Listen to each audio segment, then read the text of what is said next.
Louer un appartement n'est pas tâche facile, c'est même très compliqué lorsque vous voulez déposer vos candidatures. Je vais donc vous donner quelques astuces pour réussir à peut-être vous détacher un petit peu de la concurrence et au moins avoir mis toutes les chances de votre côté pour avoir un appartement ou une maison en location.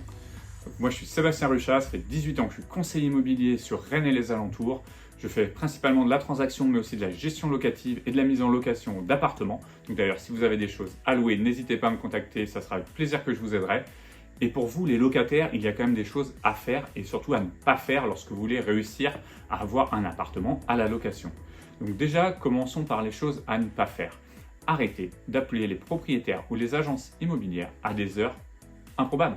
Moi, je reçois des coups de téléphone le dimanche, je reçois des coups de téléphone à 22h30 et je vous assure, ce n'est pas vous rendre service puisque jamais on va vous recontacter. Puisque si vous nous appelez à des horaires inconvenables, on va se dire, bah oui, mais le propriétaire, il va le déranger tout le temps, n'importe quand, à n'importe quelle heure, et du coup, votre dossier ne va jamais être mis en avant. Donc, c'est très important de prendre le temps de bien appeler les personnes au bon moment, laisser un message lorsque vous avez appelé, en vous présentant, en laissant clairement vos coordonnées, et moi, je vous conseille même de renvoyer un petit SMS en disant « Je viens de vous contacter, je vous ai laissé un message, je suis fortement intéressé par tel ou tel type d'appartement », et comme ça, les gens vont pouvoir vous rappeler.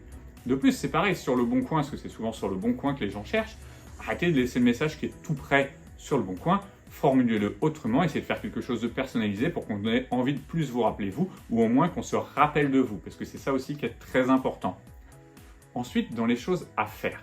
Dans les choses à faire, c'est tout simplement de préparer son dossier au mieux. Trop de locataires n'ont pas préparé leur dossier, ou me demandent quel papier il faut. Les papiers, c'est simple, ils sont tous affichés sur le site du gouvernement de qu'est-ce que vous devez fournir et qu'est-ce que le propriétaire n'a pas le droit de vous demander aussi. Mais déjà, dans les bases, tout simplement, c'est avoir votre contrat de travail, vos 3 dernières fiches de paye, votre dernier avis d'imposition, votre dernier endroit où vous avez été logé, donc les quittances de loyer ou une attestation d'une personne qui vous héberge. Avoir des garants, préparez-vous 2 garants dans l'idéal. Avoir le dossier des garants, donc le dossier des garants, c'est exactement la même chose que pour le vôtre. Et même le mieux, c'est que vous pouvez déjà sur le bon coin remplir dans la section que vous avez pour les documents sur le locataire. Vous pouvez déjà remplir des choses qui vous permettra de donner un avis aux premières personnes. Et le mieux, ça reste le site du gouvernement sur lequel vous pouvez mettre tous vos papiers qui vont être du coup avec un petit filigrane du gouvernement dessus après, qui va permettre que personne n'utilise vos documents à tort ou à raison, puisque des fois sur le bon coin, il peut y avoir des annonces un peu douteuses. Vous allez sur ce site, vous mettez tout, ça sera vérifié en plus par le gouvernement, ce qui veut dire que ça va donner énormément de confiance à l'agent immobilier ou au particulier qui va recevoir votre dossier. Vous aurez juste à lui joindre le lien qui vous sera donné par le site et lui pourra avoir accès à tous vos documents. Il va donc se dire, tiens, j'ai un locataire qui est sérieux, qui a préparé son dossier et il me donne déjà accès au dossier qui en plus ce dossier était vérifié en amont. Donc il faut vraiment que vous preniez le temps de le faire, vous le faites une fois et en plus après c'est très rapide pour toutes vos demandes. Ça va vous permettre de mettre beaucoup de chance de votre côté.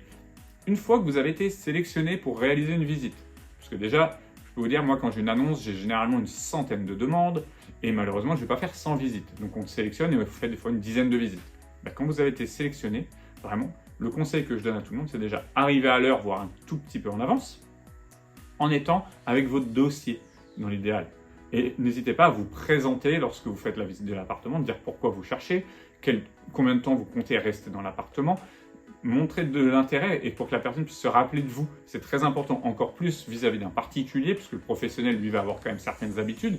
Mais nous, les particuliers, lorsqu'on leur présente les documents, qu'on leur dit, voilà, j'ai eu 3 personnes qui sont intéressées par l'appartement, ils vont nous demander est-ce qu'ils étaient à l'heure, qui c'était, est-ce qu'ils veulent rester longtemps. Donc tout ça, c'est des informations qui doivent être données.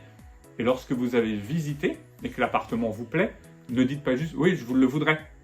Prenez le temps de renvoyer un SMS et un mail en remettant rapidement qui vous êtes, l'heure à laquelle vous avez visité et redire pourquoi vous voulez absolument cet appartement. Vous allez vous démarquer. Et aujourd'hui, c'est très important parce que le marché est vraiment très tendu. J'espère que cette vidéo vous a été utile. En tout cas, n'hésitez pas à liker, commenter et partager cette vidéo à un maximum afin de pouvoir aider un maximum de locataires puisque c'est vraiment pas facile en ce moment.